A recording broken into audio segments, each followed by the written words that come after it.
Assalamualaikum warahmatullahi wabarakatuh. Berjumpa kembali di pelajaran sosiologi kelas 12. Kita mengadakan pembelajaran secara online ya. Nah, semoga walaupun banyak kendalanya, semangat belajar kita tetap semangat gitu ya, jangan sampai larut itu ya. Nah, untuk pertemuan kali ini kita akan membahas mengenai bab di kelas 12 mata pelajaran sosiologi, yaitu perubahan sosial. Nah, di sini kita dapat melihat beberapa peta konsep ya. Jadi masyarakat itu senantiasa berubah gitu ya. Lihat di sebelah di atas gitu ya, ada gambar suku-suku masyarakat pedalaman gitu ya, yang lagi pegang laptop gitu ya. Itu mengalami ya, nanti kita akan kaji lebih mendalam. Sekarang kita bahas dulu peta konsepnya. Di sini judulnya yaitu perubahan sosial dan dampaknya terhadap kehidupan masyarakat. Gitu ya. Sub yang pertama yaitu perubahan sosial dan sebab-sebab terjadinya perubahan sosial. Nah, di sini kita akan mengkaji gitu ya. Kenapa sih bisa mengalami perubahan sosial gitu ya? Faktor-faktornya apa gitu ya?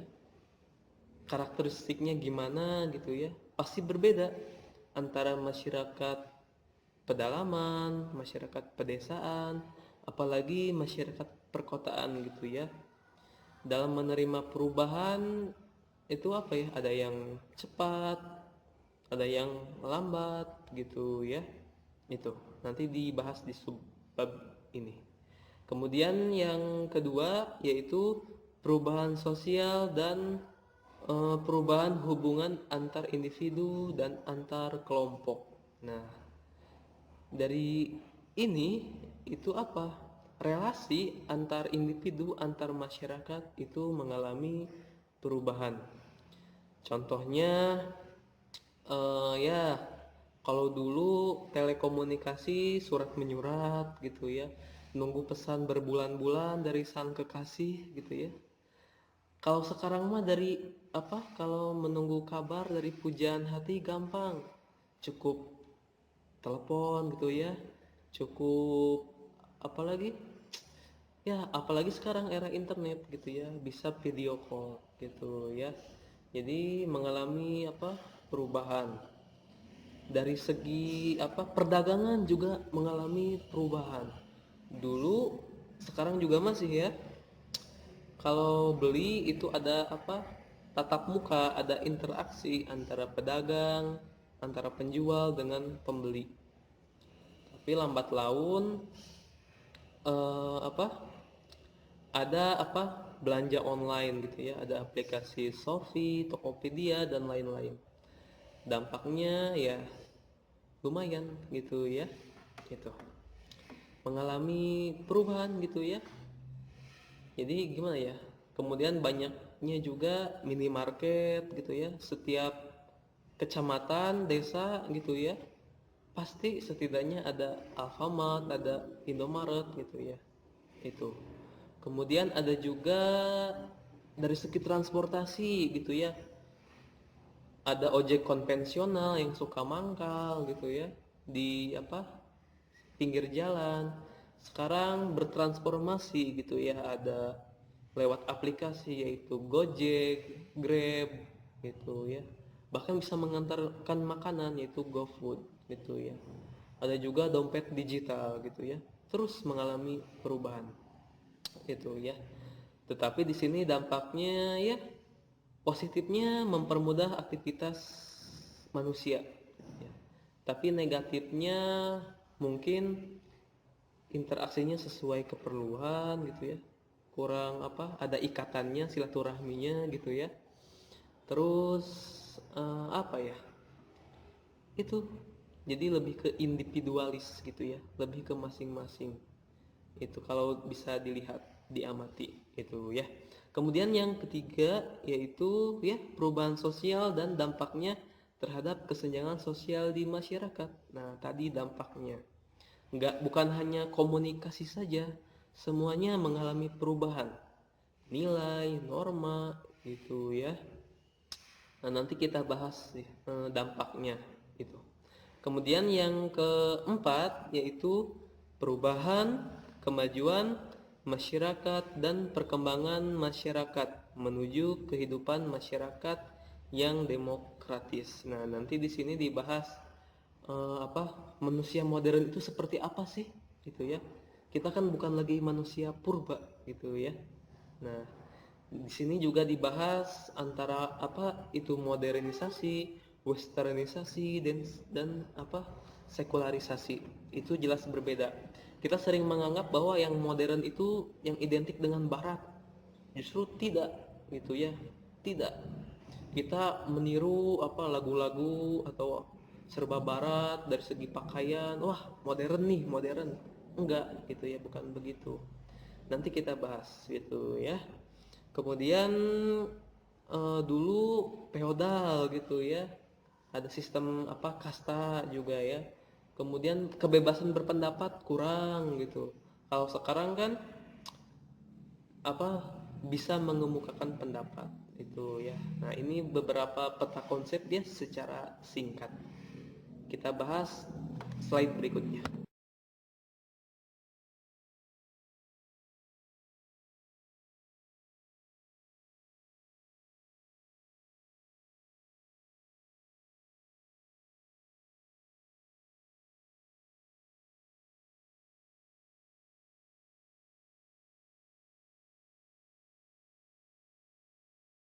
Selanjutnya eh, subbab materi berikutnya yaitu hakikat dan karakteristik perubahan sosial.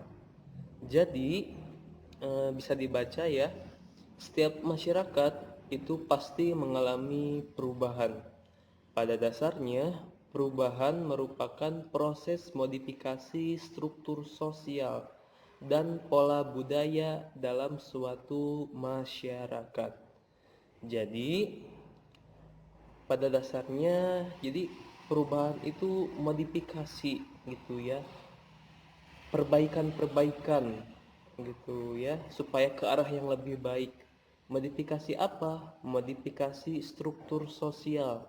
Struktur sosial di sini dapat diartikan sebagai pondasi tatanan dalam suatu masyarakat.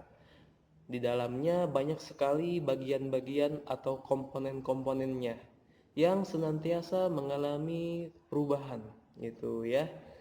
Di sini tatanan atau komponennya di masyarakat banyak. Salah satunya ada nilai sosial, norma sosial gitu ya, lembaga masyarakat dan lain-lain. Itu mengalami perubahan. Bahkan apa yang dianggap apa jelek dulu gitu ya, lama kelamaan karena konteks zamannya berbeda, sekarang dianggap lumrah atau biasa saja gitu ya. Contohnya kalau dulu sebelum ada teknologi handphone gitu ya, kalau orang berbicara sendiri dianggap gila, dianggap waras gitu ya. Nggak waras gitu. Tapi sekarang gimana? Orang berbicara sendiri gitu ya dengan menggunakan perantara yaitu handphone gitu ya. Jadi mengalami perubahan. Nah, termasuk juga era sekarang pandemi ya. Karena adanya pandemi COVID-19 sehingga pembelajaran yang awalnya konvensional gitu ya, mau nggak mau ya tatap mukanya nggak ada, jadi online dulu ya, menggunakan ya banyak sekali, ada Google Classroom, ada Zoom meeting dan lain-lain. Walaupun kalau nggak tatap muka kayak gak asik gitu ya, kurang apa, ada interaksinya itu ya. Nah, kemudian ya perubahan ini terjadi sesuai dengan hakikat dan sifat dasar manusia yang selalu ingin mengadakan perubahan. Manusia selalu tidak puas dengan apa yang telah dicapainya. Ya, ini ya, karena kan pasti kita merasa jenuh, wajar kan merasa bosan sehingga melakukan apa? Mencari hal-hal yang baru gitu ya untuk memperbaiki kekurangannya.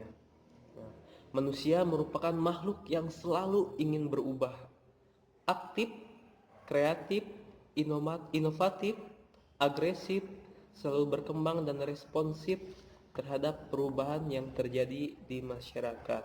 Ya, ya itu ya. Jadi mau nggak mau kita harus mengikuti perkembangan zaman. Jangan sampai kita tertinggal gitu ya. Tetapi kita juga jangan melupakan masa lalu gitu ya. Karena kita sekarang bisa di sini karena masa lalu itu ya.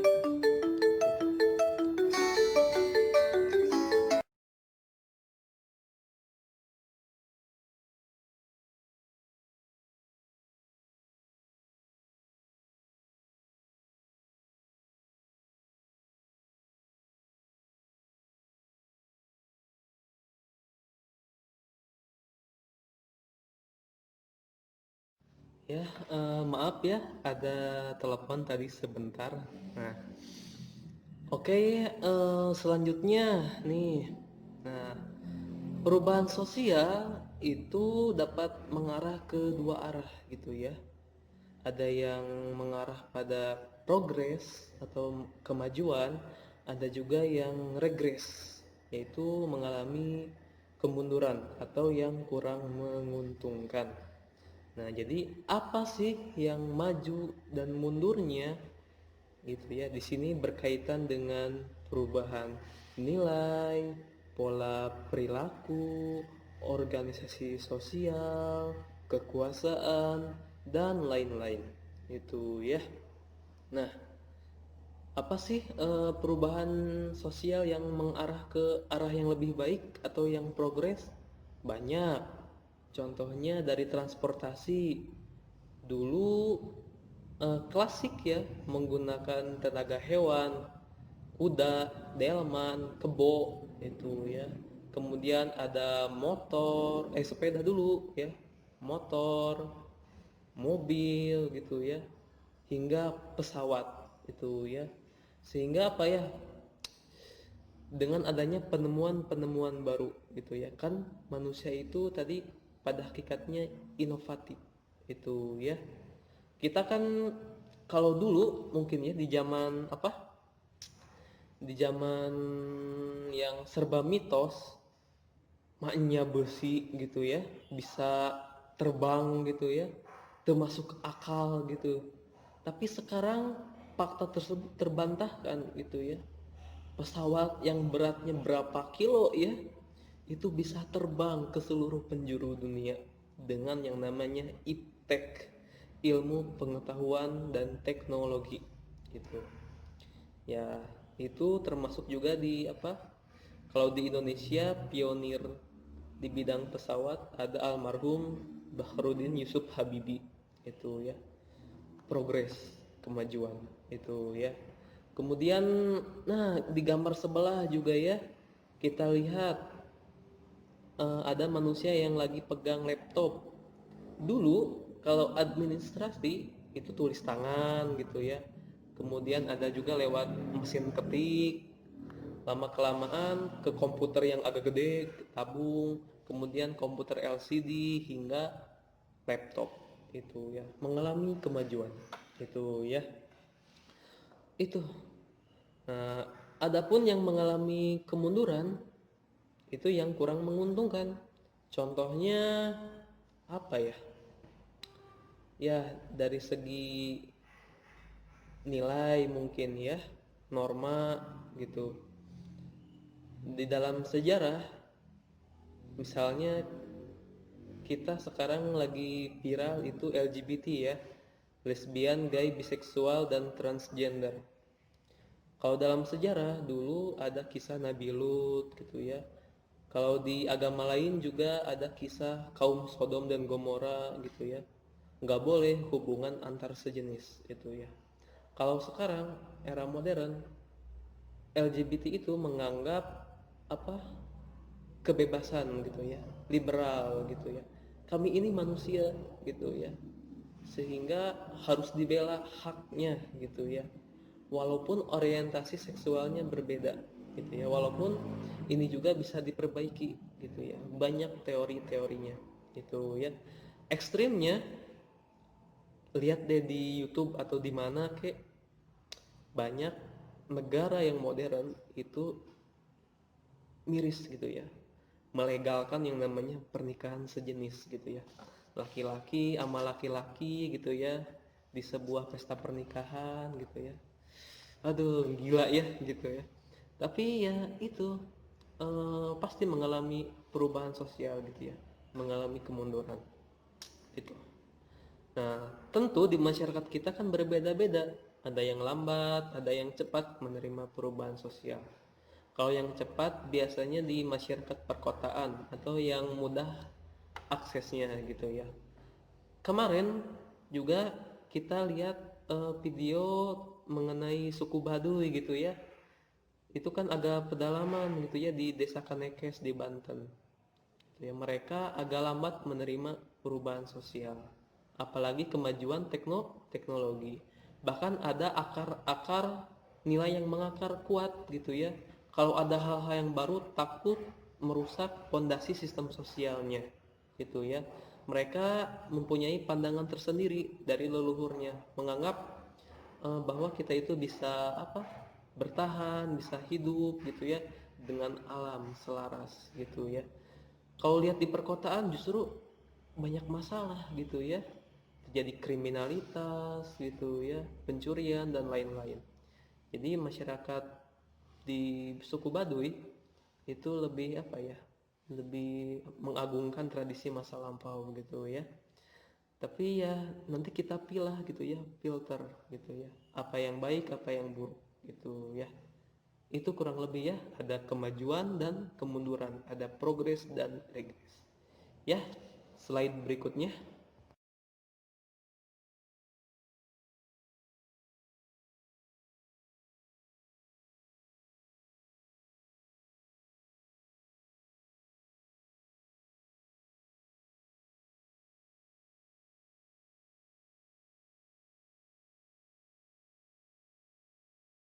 Nah, selanjutnya kita akan membahas mengenai apa, pandangan, pendapat para tokoh tentang perubahan sosial. Nah, jadi banyak sekali definisi atau pengertian dari perubahan sosial gitu ya. Sangat universal. Namun ada beberapa tokoh yang lebih memfokuskan aspek perubahan sosial itu ke apa, ke yang mana gitu ya. Di sini ada beberapa tokoh. Yang pertama yaitu sosiolog Indonesia, yaitu Selosoe Marjan. Ia menyatakan bahwa perubahan sosial adalah perubahan pada lembaga-lembaga kemasyarakatan di dalam suatu masyarakat yang memengaruhi sistem sosialnya, termasuk nilai-nilai, sikap, dan perilaku di antara kelompok-kelompok dalam masyarakat. Itu ya. Jadi menurut beliau, penekanan dari perubahan sosial di sini lebih ke yang apa, sistem sosial. Sistem itu ya sistem, di dalamnya terdapat komponen-komponen, terdapat bagian-bagian itu yang saling mempengaruhi satu sama lain. Apabila satu komponennya mengalami perubahan atau mengalami disfungsi, itu akan menjalar ke aspek-aspek yang lainnya. Itu. Nah, di sini bisa termasuk nilai, sikap, perilaku yang ada di antara kelompok-kelompok dalam masyarakat. Itu menurut Selo Soe Marjan. itu ya. Itu contohnya dari apa ya, kita lihat deh kalau ditafsirkan ya, dari adanya kemajuan teknologi komunikasi gitu ya. Dulu itu sering ya apa ya, ramah gitu ya. Nah, gotong royong, kerja bakti gitu ya. Kemudian ada hal-hal baru gitu ya, yang baru kayak teknologi atau apa gitu ya, sehingga apa mengubah masyarakatnya itu ya. Nilai-nilai kebersamaan berkurang gitu ya, kemudian nilai-nilai apa ikatannya kurang dan lain-lain. Itu ya, jadi satu komponen ke komponen yang lain itu saling berkaitan, semua komponen itu sangat penting itu ya. Termasuk juga sekarang di era pandemi COVID-19, walaupun apa ya, sekarang kan era era revolusi 4.0 ya, serba internet. Bapak berpandangan gitu ya, justru guru itu perannya nggak bisa tergantikan gitu ya. Kalau kata ada yang berpendapat gitu ya, kalau mau pintar tinggal ke Google aja gitu ya, gitu ya. Itu semua ada di Google gitu ya. Nah, tapi kita itu apa ya, era dimana informasi itu sangat luas gitu ya. Sayangnya di masyarakat kita ada yang tidak memilah informasinya, ada juga yang langsung percaya gitu ya, kemudian ada juga ya tidak dipilah-pilah, ada hoax juga gitu ya. Justru siswa itu kalau dihadapkan itu wah berbahaya, apalagi mengakses konten negatif itu sangat mudah gitu ya. Itu ya kayak video-video porno gitu ya, itu ya. Jadi moralitasnya jadi turun gitu ya, sehingga diperlukan yang namanya peran guru gitu ya, gitu ya. Karena guru insya Allah gitu ya, yang paling penting itu apa yang membentuk karakter gitu ya. Akal bisa cerdas gitu ya, tapi kalau tidak dibarengi dengan hati itu ya, banyak yang apa bergelar tinggi gitu ya, cerdas, intelektual, tapi menyakiti rakyat, korupsi gitu ya. Nah, jangan sampai begitu ya. Ya pokoknya mah di sini kita harus memilah gitu ya. Jadi kalau menurut Soe Marjan lebih ke sistem sosialnya gitu. Kemudian ada juga sosiolog lain yaitu Josh Ritzer. Nah, Josh Ritzer berpendapat bahwa perubahan sosial itu mengacu pada variasi-variasi hubungan antar individu, kelompok, organisasi, kultur, dan masyarakat pada waktu tertentu. Itu ya. Jadi kurang lebih ya sama, tapi lebih ke penekanannya yaitu hubungan antar individu, kelompok, dan budaya atau kultur masyarakat pada waktu tertentu. Jadi berbeda-beda. Dulu di era apa? Sebelum industri gitu ya. Sistem apa? Pertanian gitu ya. Gimana gitu ya. Kemudian ada juga ditemukannya apa revolusi industri di Inggris. Akhirnya apa? Tenaga manusia digantikan oleh mesin gitu ya. Terciptalah kelas borjuis, kelas proletar gitu ya. Ada yang didiskriminasi gitu dan lain-lain. Dan sekarang itu revolusi informasi mungkin ya, revolusi 4.0 gitu ya, 4.0 terus mengalami perubahan gitu ya pada waktu-waktu tertentu gitu ya. Nah, di sini ada yang menganggap bahwa eh, bahwa katanya masyarakat modern itu serba instan, enak gitu ya.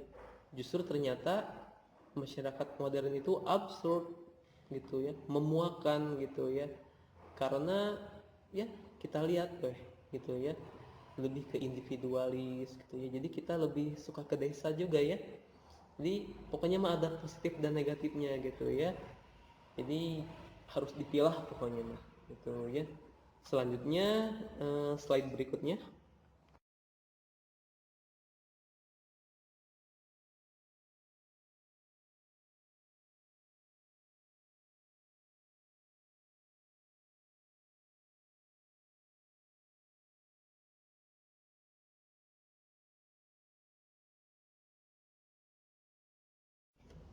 Berikutnya ada pendapat tokoh dari King Davis.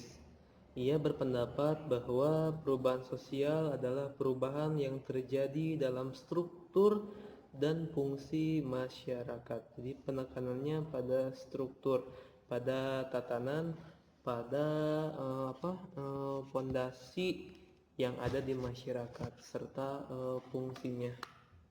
Itu ya. Itu.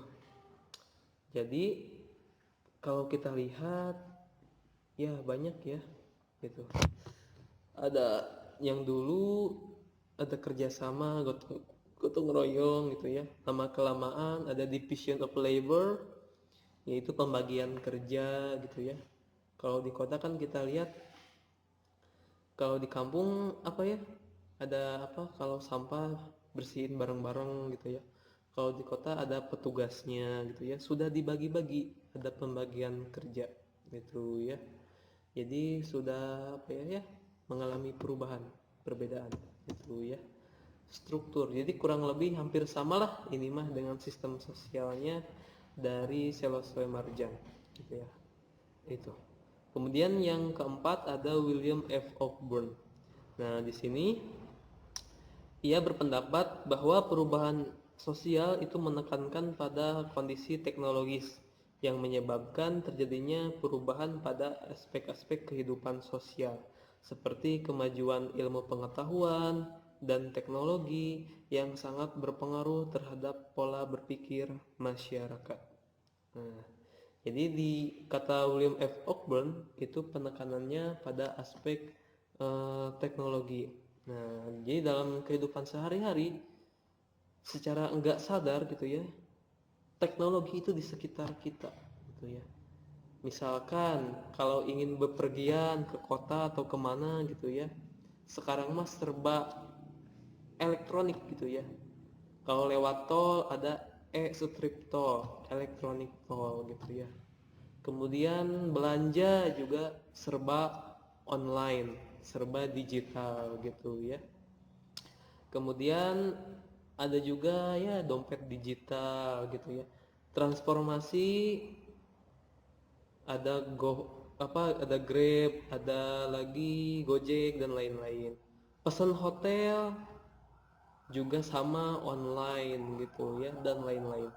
Jadi sekitar kita itu dipenuhi dengan yang namanya teknologi, dan ini juga akan berpengaruh terhadap pola berpikir masyarakat itu ya.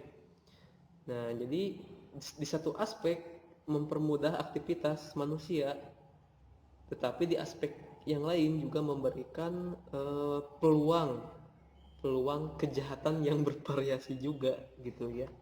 Kita lihat deh, ada yang lagi viral yaitu apa, ya karena pinjam ke teman susah akhirnya melakukan pinjaman online gitu ya.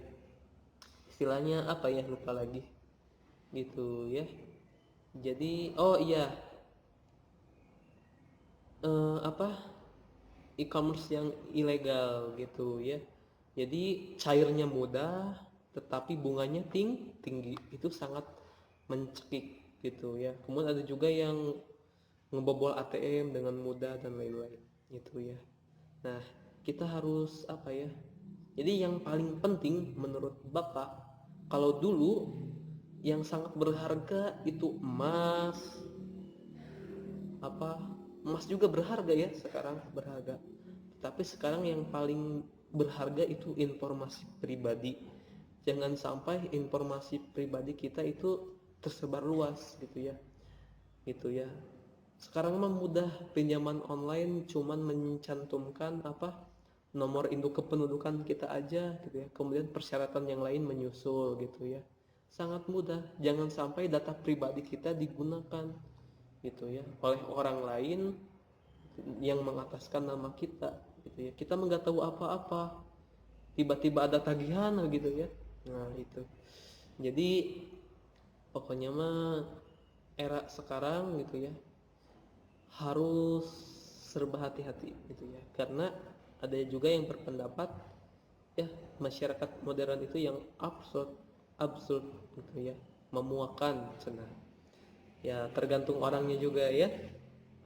Pokoknya sesuatu itu ada segi positif dan negatif, tergantung kita mau filternya. Lumayan capek. Slide berikutnya.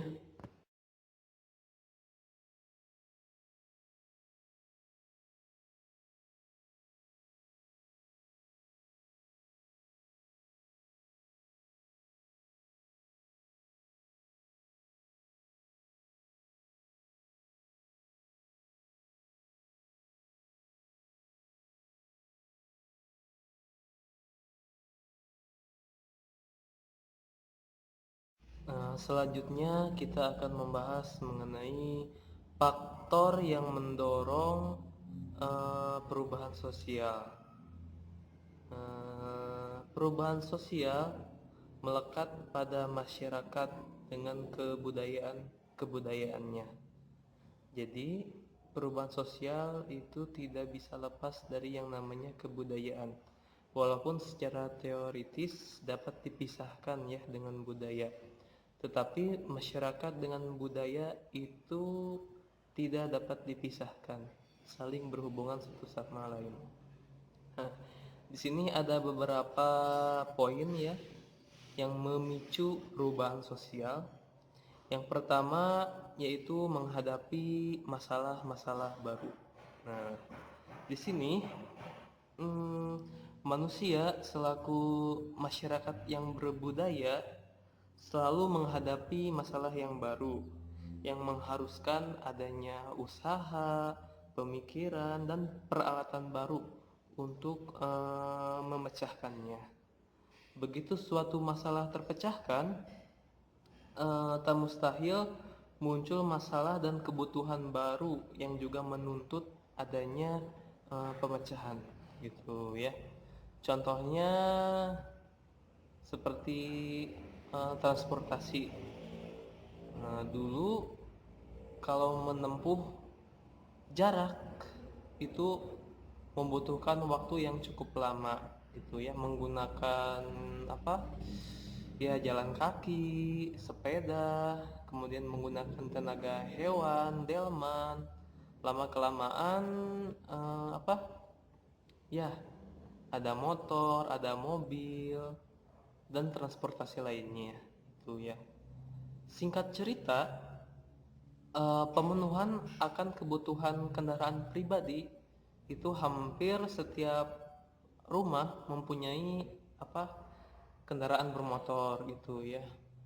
Satu aspek itu emang mempermudah aktivitas sehari-harinya gitu ya, dalam berbelanja dan lain-lain gitu ya. Tetapi lambat laun memicu problem atau masalah yang lainnya seperti kemacetan gitu ya. Kemudian ya banyak polusi gitu ya, tingkat kebisingan juga tinggi. Nah, sehingga diperlukan lagi upaya gitu ya. Itu kurang lebih. Jadi senantiasa dihadapi dengan berbagai masalah gitu ya. Kemudian yang kedua, ketergantungan pada hubungan antar warga pewaris kebudayaan. Di sini setiap masyarakat itu pasti berbudaya itu ya, budi dan daya itu. Jadi banyak sekali budaya asing yang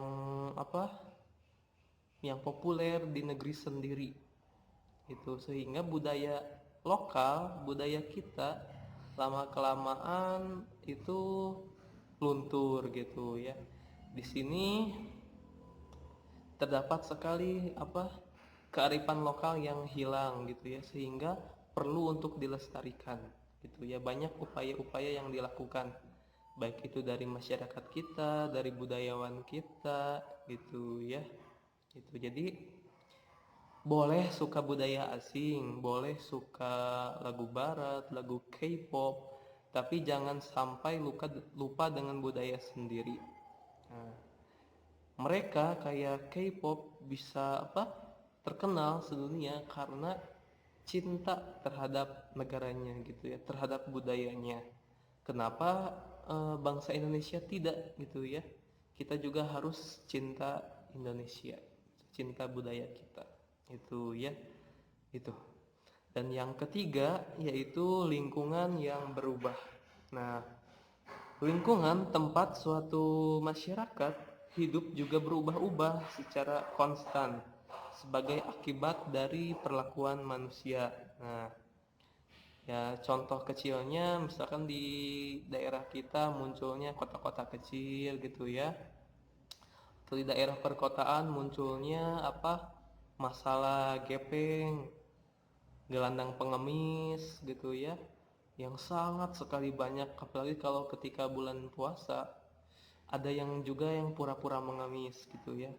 Jadi niat ingin memberi teh tanya-tanya lagi gitu ya, tapi ya bisa didiskusikan lah gitu ya. Itu kemudian masalah pemukiman yang kumuh gitu ya, terjadi kesenjangan sosial, ada gedung yang tinggi mewah tapi di sebelahnya pemukiman yang padat gitu, yang kumuh itu. Belum lagi masalah lingkungan. Nah, ini menjadikan tantangan tersendiri sebagai sebagai upaya gitu untuk melakukan perbaikan, melakukan perubahan sosial itu ya, kurang lebih. Ya, slide berikutnya.